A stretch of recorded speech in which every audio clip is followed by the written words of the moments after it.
Have you ever wondered why Marilyn Monroe spent most of her childhood without her mother?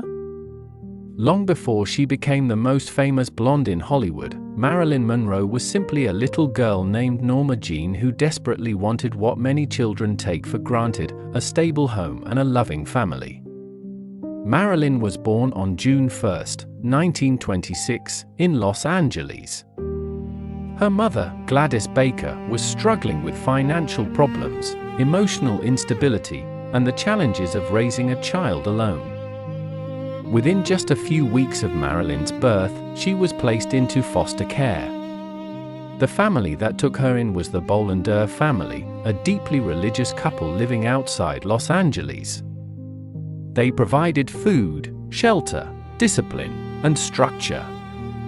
In many ways, they gave Norma Jeane a safer childhood than her biological mother could have offered at the time. But there was a painful cost. As a young child, Norma Jeane often saw other children living with their parents. She watched families together and wondered why her own mother appeared only occasionally. Sometimes Gladys would visit, take her daughter on small outings, buy her ice cream, or spend a happy afternoon with her. Then she would disappear again. For a little girl, those visits created confusion. Who was her real family? Why couldn't she live with her mother? Why did everyone else seem to belong somewhere? The uncertainty left deep emotional scars. Years later, Marilyn would speak openly about feeling unwanted and abandoned during her childhood. The absence of a stable parental relationship became one of the defining experiences of her life.